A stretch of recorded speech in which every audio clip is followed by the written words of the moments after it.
comme vous ces dessins qui montraient une scène en masquant de nombreux autres éléments. Ces images ainsi d'un jardin, d'une maison, et de cette image pouvait surgir tel objet, un visage, une personne qui était cachée. Il fallait retourner l'image, essayer de trouver qui était derrière ou dedans cette image. Eh bien, quand nous regardons la page d'évangile que nous avons entendue, cette page de l'évangile selon saint Jean, il en va peut-être ainsi. Il y a une femme vouée à la violence et à la mort. Il y a Jésus, mystérieux, son écriture, son appel inattendu, femme. Et il y a notre anniversaire, 70 ans, la mission, les équipes, la vie. De la scène de mort, Jésus fait jaillir la vie. Dans cette scène dramatique, se lever l'action de grâce en mode délivrance. Et notre anniversaire est sur ce mode. Car 70, pour nous qui sommes familiers de l'Évangile et des équipes, ces 70 nous rappellent que l'action de grâce ou la vie qui surgit, c'est aussi 70 ans de mission. 70 comme ces missionnaires envoyés par Jésus que nous voyons dans l'Évangile selon saint Luc. 70 disciples. Aujourd'hui donc, prenons au sérieux ce nombre qui rappelle notre vocation. Aujourd'hui, contemplons la délivrance que vit la femme adultère. Écoutons l'appel lancé à cet anonyme, devenu pourtant célèbre. Cet appel a engendré la vie. Il délivre. Un appel semblable ou presque peut faire de nous, à l'heure que le Seigneur veut, des missionnaires. Il peut aussi faire de tous ceux que vous rencontrerez et vers qui vous irez, des missionnaires. C'est peut-être comme une délivrance qu'ils vont entendre cela, même s'ils sont peut-être timides, réservés, dubitatifs.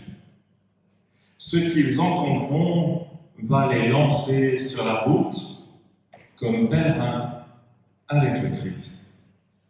Regardons quelques instants la Bible, car la Bible nous a habitués à des noms reçus de Dieu et porteurs de programmes. Rendre célèbre une anonyme, une sans nom, ce n'est pas si fréquent. Les noms nouveaux furent souvent ceux d'une transformation, livrant un nom programmatique. Ainsi, Abraham, le Père exalté, qui est devenu Abraham, le Père d'une multitude de nations, en intégrant une lettre du mot Seigneur, Yahvé, ce H qu'il a transformé de Père exalté en Père d'une multitude.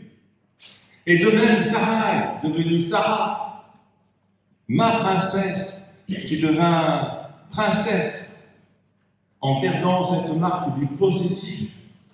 Sarah devient mère d'une multitude pour prendre part avec Abraham à l'histoire du salut.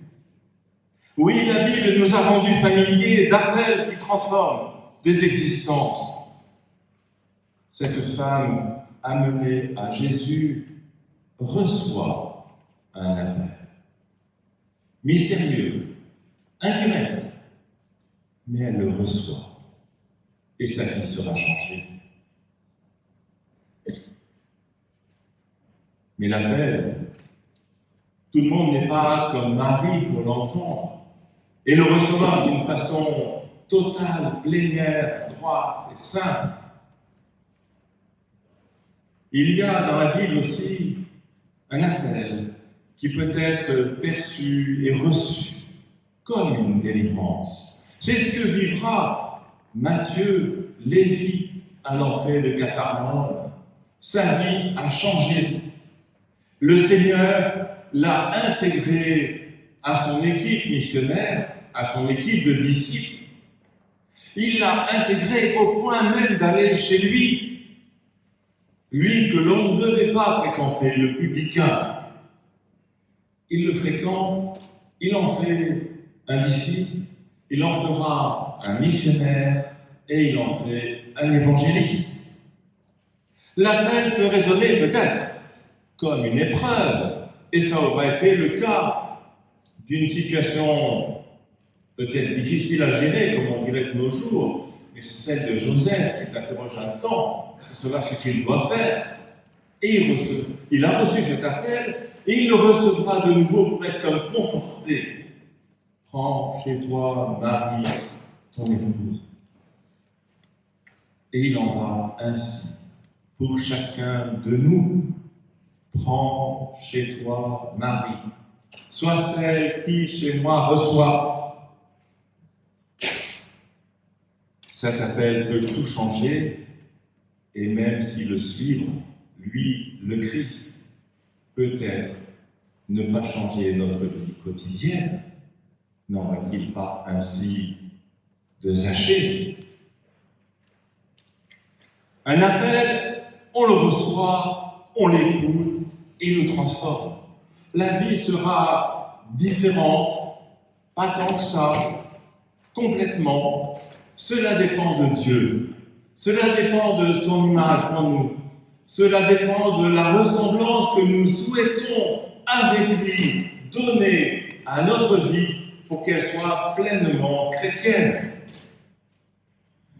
Et cet appel, c'est celui peut-être que non seulement nous avons reçu, nous tous qui avons une responsabilité, un service particulier au sein des équipes, mais c'est peut-être aussi la prise de conscience que ce don que nous avons reçu, car l'appel est un don, ce don, nous avons à en rayonner, nous avons à inviter à nos équipes, nous avons à multiplier nos équipes.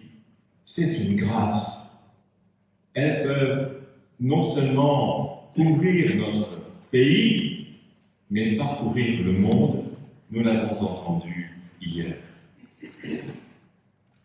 Alors cette grâce ne doit pas s'arrêter à nous. Bien sûr, les contingences comptent. On ne peut pas tout faire, en tout cas pas en même temps. Mais il n'est pas interdit, il est même recommandé hautement de pouvoir chaque jour, chaque mois, confier au Seigneur le désir qui l'invite et qui peut, avec lui, nous inviter. Ce temps liturgique de Carême, celui que nous célébrons en ce jour, alors même que, comme on l'évoquait tout à l'heure, il y a les scrutins qui sont célébrés partout, dans toute l'Église, de nouvelles personnes sont invitées, entendent un appel pour grandir avec Dieu, demander le baptême. Eh bien, nous pouvons être de ceux qui aideront à grandir dans la foi, vers lequel le mouvement, tous, aspirent à ce travail de la mission, et nous pouvons le souhaiter aussi, de pouvoir avec eux tous être attelés à cette œuvre.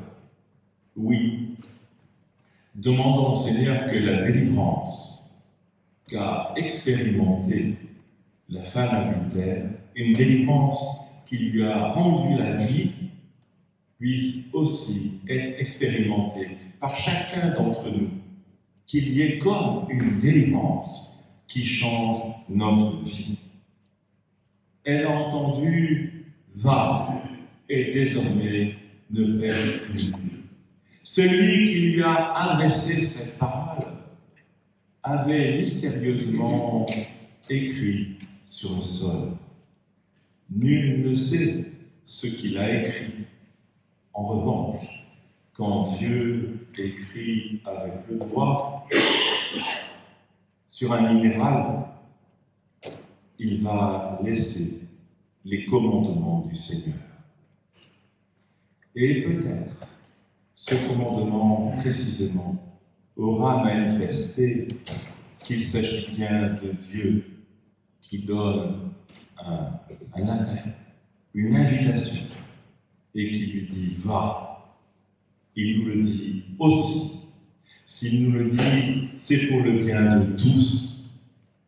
Entrons alors dans cette œuvre. Va avec moi. La délivrance vécue par cette femme est pour vous, pour nous. Cette délivrance, elle lui offre de tenir debout. Elle est celle qu'il écrit du doigt de Dieu. Elle est celle que l'on va écouter dans son appel. Oui, c'est pour notre anniversaire que le Seigneur nous dit comme cadeau, la mission avec lui, c'est pour toi.